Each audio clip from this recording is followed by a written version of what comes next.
Bonjour frères et sœurs, que Dieu vous bénisse. Écoutez le message de Radio Blas Fratello Giuseppe. Quand nous sommes fatigués de tourner en rond, Jésus nous attend. Prêt à ouvrir notre cœur, écoutez ce que le Seigneur veut nous dire. Prenez l'Écriture, Luc chapitre 15, versets 11 à 24. Jésus dit encore, un homme a 2 fils. Le plus jeune dit à son père, « Père, donne-moi ma part d'héritage. » Alors le père partage ses richesses entre ses 2 fils. Quelques jours après, le plus jeune fils vend tout ce qu'il a reçu et il part avec l'argent dans un pays éloigné. Là, il se conduit très mal et il dépense tout son argent.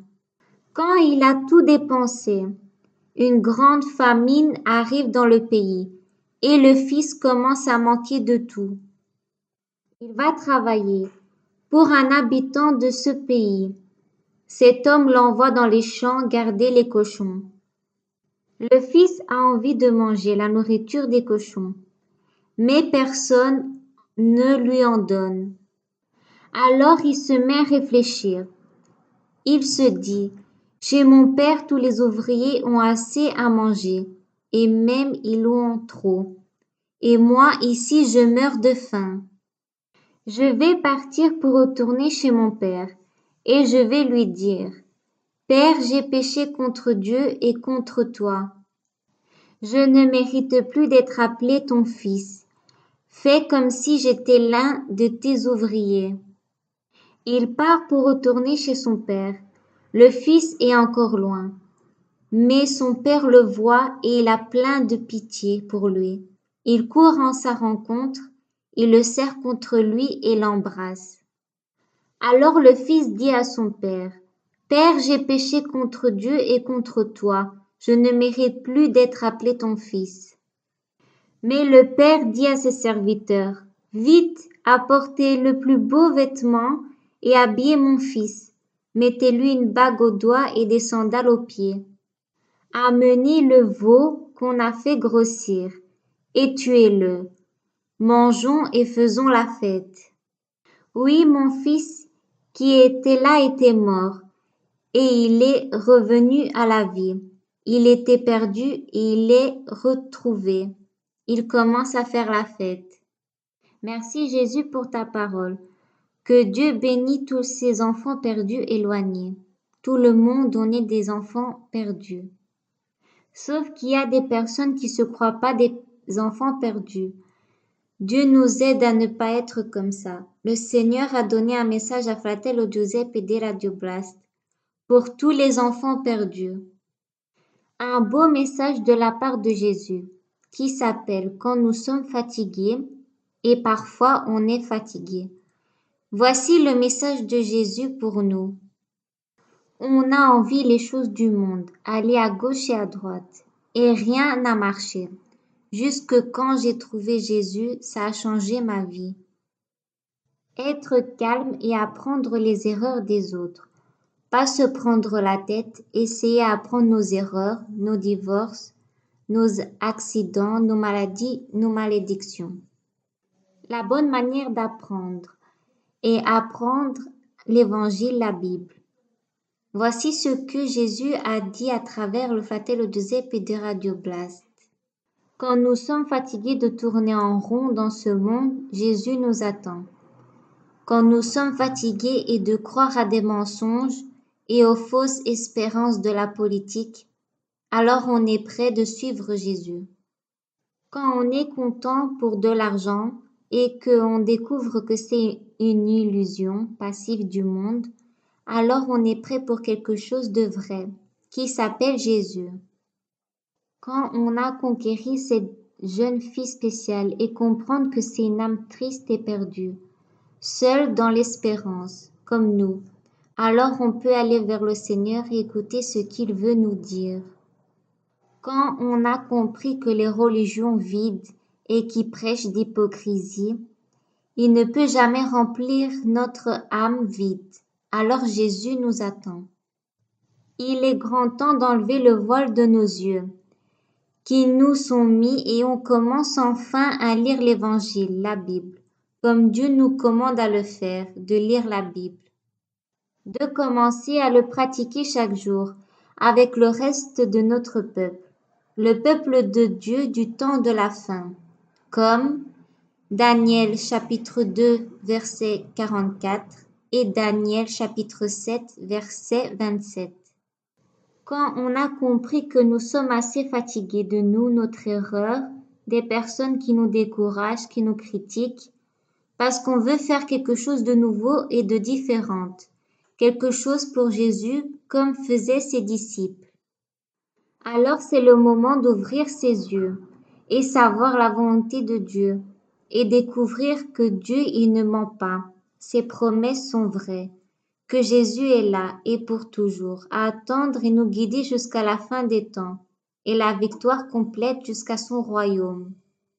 Parce qu'il a promis, comme sa parole dit, Actes des Apôtres chapitre 1 verset 8, Luc chapitre 10 verset 19, Éphésiens chapitre 3 verset 20 et Matthieu chapitre 6 verset 24 à 34.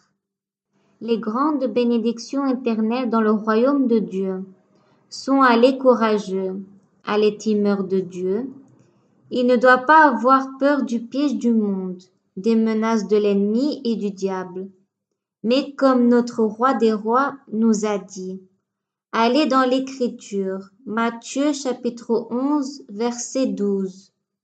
Depuis le temps où Jean-Baptiste jusqu'à maintenant, on attaquait le royaume des cieux avec violence et les gens violents cherchaient à le prendre. Ça dépend de nous quand nous décidons qu'on en a marre des choses du monde. Alors on peut les abandonner et suivre le seul qui peut nous délivrer. Allez dans l'Écriture, Matthieu chapitre 4, versets 19 à 20. Jésus leur dit, venez avec moi et je ferai de vous des pêcheurs d'hommes. Aussitôt ils laissaient leur filet et suivaient Jésus. Les chaînes que le diable a créées, qui nous tiennent dans sa prison, par exemple manque de foi ou de peur, maladie, malédiction, obsession, ça c'est des chaînes de nos pensées humaines. Et Jésus peut nous délivrer en une seconde, si seulement on le demande avec tout notre cœur, et on commence à le suivre. En ce moment-là, on est libre, à le suivre comme Jésus a dit. Allez dans l'Écriture, Jean chapitre 8, versets 31 à 36. Jésus dit aux Juifs qui ont cru en lui, si vous restez fidèles à mes paroles, vous serez vraiment mes disciples. Vous connaîtrez la vérité et la vérité vous rendra libre. Il lui dit, nous sommes de la famille d'Abraham et nous n'avons jamais été esclaves de personne. Comment peux-tu nous dire, vous deviendrez libres? Jésus leur répond, oui, je vous le dis, c'est la vérité. Tous ceux qui commettent des péchés sont esclaves du péché. L'esclave ne reste pas toujours dans la famille. Le Fils, lui, reste dans la famille pour toujours.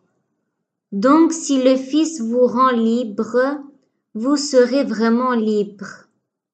Puis prenez l'Écriture, Hébreux chapitre 2, versets 14 à 15. Ces enfants-là ont quelque chose en commun. Ce sont des êtres humains. L'esprit du mal avait le pouvoir de les faire mourir. À cause de cela, Jésus, lui aussi, est devenu un être humain, pour enlever sa force à l'esprit du mal, en mourant lui-même. Les gens étaient comme des esclaves pendant toute leur vie, parce qu'ils avaient peur de la mort. En mourant, Jésus les a libérés. Puis prenez Romains chapitre 12, verset 2. Ne suivez pas les coutumes du monde où nous vivons, mais laissez Dieu vous transformer en vous donnant une intelligence nouvelle. Ainsi vous pouvez savoir ce qu'il veut, ce qui est bon, ce qui lui plaît et ce qui est parfait. Chaque personne a un esprit de Dieu ou du monde. Le moment où on décide de ne pas suivre les esprits mauvais, le diable, qui sont autour de nous, Mais on doit écouter, suivre l'Esprit Saint de Dieu, même si tout le monde sont contre nous. À ce moment-là, on est libre. Dieu nous rend libres avec son esprit. Dans notre part, il faut obéir à la parole de Dieu, que Dieu nous met devant nous. Allez dans l'Écriture, Actes des Apôtres, chapitre 10, verset 44. Pendant que Pierre parle encore, l'Esprit Saint descend tous sur eux, qui écoutent la parole de Dieu. Puis prenez Jean chapitre 14, verset 21. Si quelqu'un connaît mes commandements et les obéit, il m'aime vraiment. Mon Père aimera celui qui m'aime, et moi aussi. J'aimerai celui qui m'aime, et je me montrerai à lui. Voilà la fin de ce message que Jésus a donné au frère Giuseppe de Radio Blast.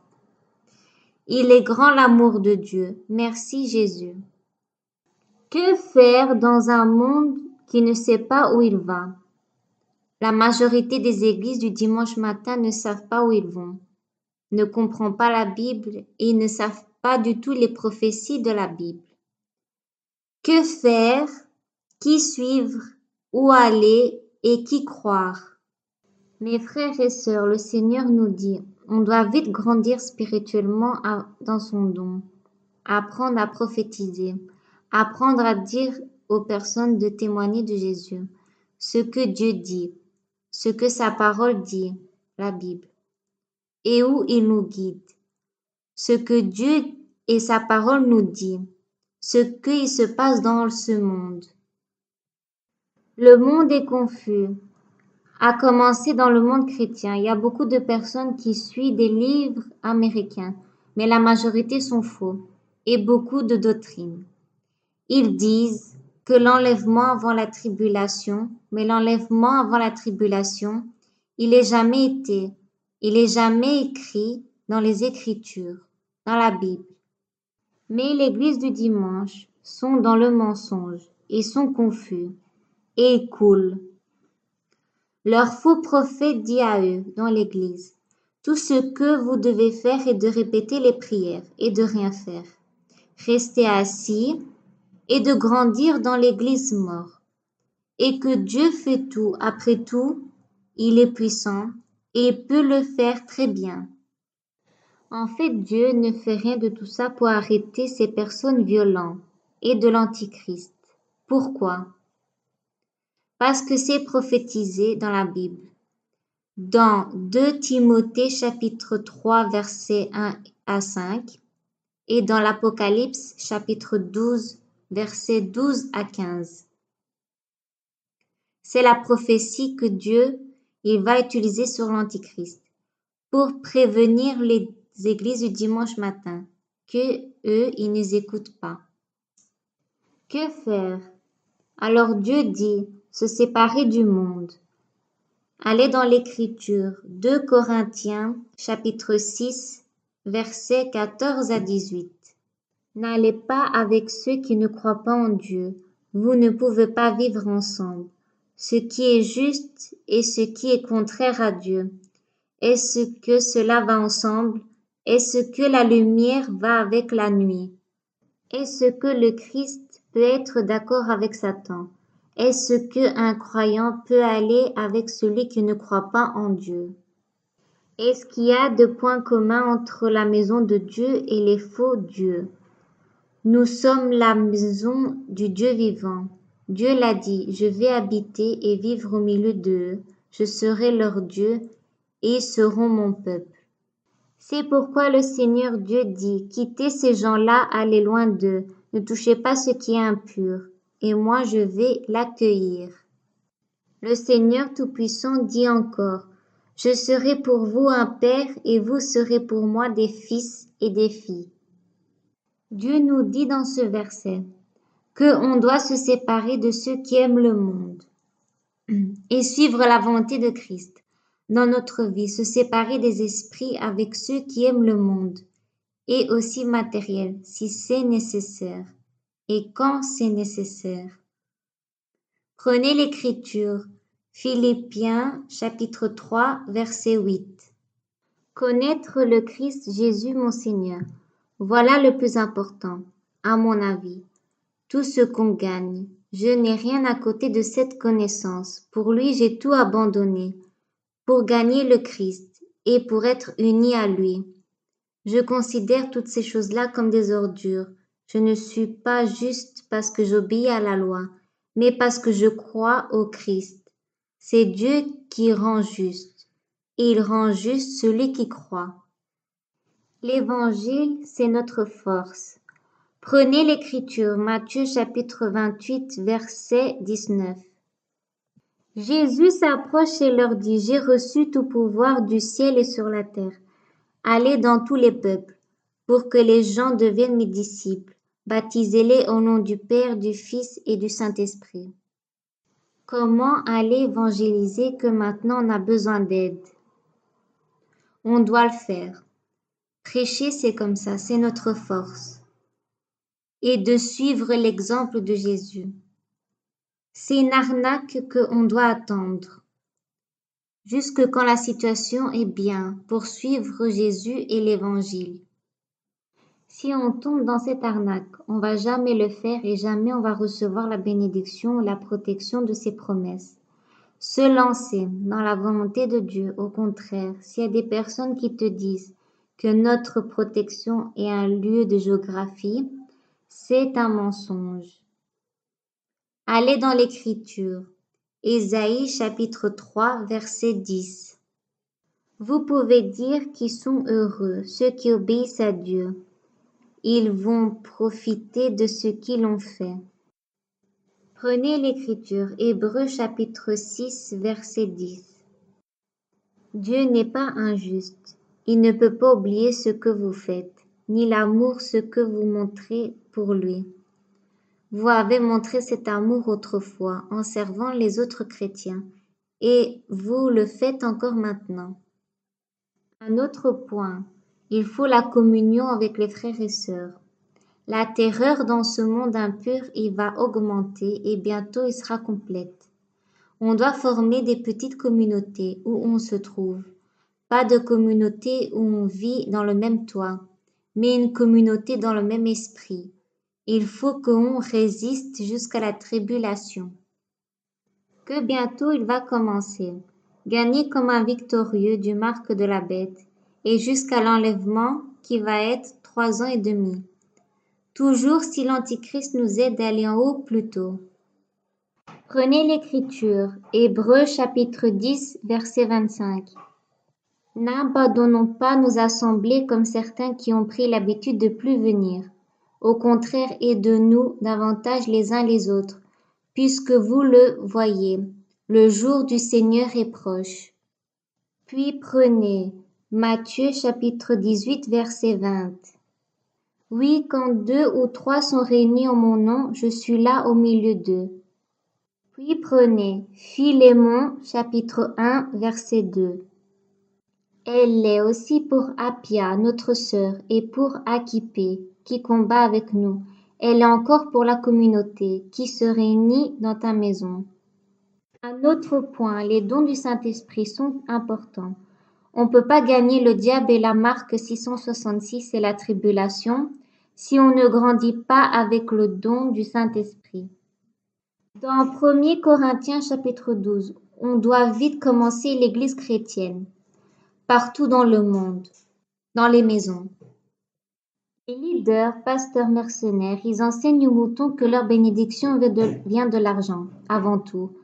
Les membres de toutes les églises sont maintenus comme des handicapés spirituels. Toujours à l'écoute de leurs pasteurs, de leurs prêtres, et à suivre comme des dieux, des déesses, des idoles, que c'est en fait le contraire de l'Écriture. Allez dans l'Écriture, 1 Timothée chapitre 1, verset 18. Timothée, mon fils, voilà l'enseignement que je te confie. Il est en accord avec les paroles que des prophètes ont dit sur toi autrefois. Ces paroles te donneront du courage et tu pourras mener le beau combat. Puis vous prenez 2 Timothée chapitre 3 verset 14. Toi garde solidement ce que tu as appris, ce que tu as accepté comme quelque chose de sûr. Tu sais quels maîtres t'ont appris cela. Puis prenez l'Écriture, 1er Timothée chapitre 4, verset 14. N'oubliez pas le don de l'Esprit Saint qui est en toi. Tu l'as reçu quand les prophètes ont parlé et quand le groupe des anciens a posé les mains sur ta tête. Le lieu où on doit y aller. Personne ne doit nous influencer sur le lieu où Dieu nous montre. Donc, si vous allez dans un lieu où il y a quelqu'un, ou alors s'il y a le frère Giuseppe, ou alors dans un lieu spécial où la vie est beaucoup plus confortable, on peut échouer sur la volonté de Dieu en faisant ça. Que faire dans les temps de la fin? Le point est comment surmonter la victoire que la tribulation commence à venir. Il y a des personnes qui se moquent de nous quand nous on dit que la tribulation va venir. Il y a des personnes du dimanche matin qui se sont vexées quand on a dit ça, parce qu'ils ne veulent pas quitter la belle maison, leur église ou leur lieu de travail. Il faut sortir de l'Europe, oui. On doit demander au Seigneur si c'est sa volonté pour se préparer pour les temps de la fin. Le frère Giuseppe de Radio Blas, il a dit à un frère de sortir de l'Europe, parce qu'il va avoir une tribulation qu'on n'a jamais vue. Mais personne ne l'a cru. Au frère Giuseppe de Radio Blast.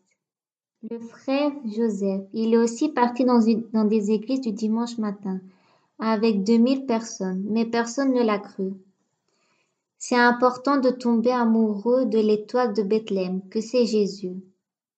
Mais on doit s'analyser, c'est une façon de dire. Comme ça, on n'est pas drogué d'argent pour faire des livres, par exemple. C'est des religieux qui font ça. On doit découvrir la volonté de Dieu. Par exemple, Jean-Baptiste, grand prédicateur, il pouvait faire et dire, mais il est rentré dans le désert et il est devenu le roi des sauterelles. Tout le monde en parle, par exemple, comme Poutine. Il dit mieux que certains prédicateurs de l'Église. Il comprend mieux, lui, ce qu'il va arriver que les pasteurs du dimanche matin. Poutine, il a compris de s'armer, de faire son souterrain nucléaire. Il sait qu'il y aura une troisième guerre, que l'Amérique, la grande prostituée. L'Amérique est droguée d'argent et de pouvoir. Poutine, il le sait que l'Amérique sera détruite. Dans l'Apocalypse, chapitre 17.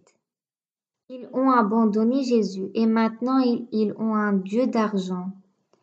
On doit se séparer du monde et apprendre à évangéliser. C'est ça notre force. On doit apprendre que la protection, ce n'est pas dans la maison du frère Joseph, mais dans la volonté de Dieu. Judas était dans la maison de Jésus, mais il n'avait pas trouvé la protection, parce que son cœur était tordu. Comme Ananias et Saphira, ils étaient dans l'église de Pierre et de ses disciples, mais leur cœur était tordu. Dieu les a tués en un seul jour. Le don de Saint-Esprit sont importants qu'on doit grandir. On ne doit pas mettre notre confiance dans la pharmacie et les médecins. Mais eux, ils peuvent te donner un peu d'aide, mais ils ne peuvent pas vous aider à aller dans le ciel. On doit apprendre à avoir une communion avec le frère et la sœur. Mais il y a des frères et sœurs qui ne communiquent pas avec des personnes. Quand vous allez dans un pays, c'est pas toujours facile. Il faut mettre les mains dans la pâte, travailler. On doit être des soldats. Chacun prend ses responsabilités, les choses les plus difficiles pour être en communion avec le frère et la sœur. On doit s'abandonner nous-mêmes, faire ce que t'aimes pas, abandonner nos pensées négatives. On doit s'abandonner et se soumettre à des frères et sœurs en Christ. Si on te demande quelque chose à faire, des choses pour Dieu, par exemple un travail, comme McDonald's ou laver les assiettes, ou balayer par terre, c'est un exemple. Dans une vraie église, c'est pas possible qu'il n'y a pas de beau travail assis dans une chaise. Tous les travails sont importants. Par exemple, un frère dans la cuisine n'est pas important qu'un frère qui est pas dans la radio. C'est la même chose. Par exemple, la femme qui a donné très peu d'argent dans le temple n'est pas plus important qu'un grand pharisien qui a donné de l'argent en or. C'est la même chose. qu'on passe l'océan, qu'on prend l'avion, on devient un missionnaire. Si tu te regardes dans un miroir ou tu te plains devant ce miroir, ça ne te fait pas de toi un missionnaire. Exemple, on ne doit pas sortir d'une nation pour devenir un disciple. On doit sortir de notre égoïsme, de nous-mêmes, sortir de nos pensées humaines. C'est comme ça qu'on devient un disciple. Comment on devient un disciple? Là où tu es, se mettre à genoux devant Jésus et pleurer, à cœur brisé devant Jésus. Lire la Bible comme Psaume chapitre 51. Et dire à Jésus, je mérite la mort, l'enfer. Si j'ai fait quelque chose de bien dans ma vie, c'est parce que tu l'as fait. Et je dois apprendre à être petit ou petite. Comme Paul l'a dit, le chef des pécheurs. Paul disait ça. Un grand apôtre. Je ne suis pas digne de marcher dans ses pas. Dernier des apôtres. Dernier des disciples. Mais tout le monde se fait des selfies. Regarde-moi, gloire à moi. On doit regarder la Bible, mais en fait, personne ne la regarde. On doit apprendre là où on se trouve. On doit s'humilier à Dieu et chercher des âmes perdues. Devenir disciple où on se trouve. Si on pense de s'échapper de l'Europe pour être sauvé, ça ne sert à rien. On est des égoïstes en faisant ça. Connectez-vous et se mettre en communion, en prière à Jésus là où on se trouve. Communion avec son amour, dans 1 Corinthiens chapitre 13. S'enregistrer la parole de Dieu, les versets. Allez dans l'écriture, 1 Corinthiens chapitre 13, versets 1 à 4. Je peux parler les langues des hommes et les langues des anges, mais si je n'aime pas les autres, je suis seulement une cloche qui sonne, une cymbale bruyante. Je peux avoir le don de parler au nom de Dieu. Je peux comprendre tous les mystères et posséder toutes les connaissances. Je peux avoir une grande foi pour déplacer les montagnes. Mais si je n'aime pas les autres, je ne suis rien. Je peux distribuer toutes mes richesses à ceux qui ont faim. Je peux livrer mon corps au feu. Mais si je n'aime pas les autres, je ne gagne rien. L'amour est patient, l'amour rend service, il n'est pas jaloux, il ne se vante pas, il ne se gonfle pas d'orgueil. Lire ce verset tous les matins. Par exemple, si on donne de l'argent à un grand prédicateur religieux, l'évangile de la prospérité, comme ça Dieu nous donne 30 fois de plus. Mais est-ce que tu fais avec tout cet argent? Ça ne sert à rien. Mais par contre, on doit avoir de l'amour. C'est plus important que de l'argent. On doit chercher les perdus dans la rue. Cherche à pardonner, cherche à aimer et cherche à aider.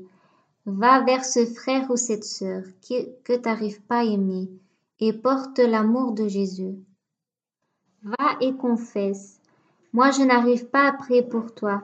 J'arrive pas à te pardonner. Mais pardonne-moi. Je sais que tu as fait quelque chose de mal. Si c'est une sœur ou un frère en Christ, va et demande-lui pardon. Donc ça ne sert à rien de passer dans l'autre bout du monde pour faire des évangélisations, etc. On doit vite aller vers Jésus tout de suite, se mettre à genoux, s'humilier à Jésus. La protection est dans la volonté de Dieu. Exemple, tu es malade, mais d'abord tu dois pardonner. Si tu ne pardonnes pas, tu ne seras pas guéri. Faire attention si on ne fait pas ça, cet esprit mauvais vient chez vous. Fin de ce message, que Dieu vous bénisse pour le travail de Jésus.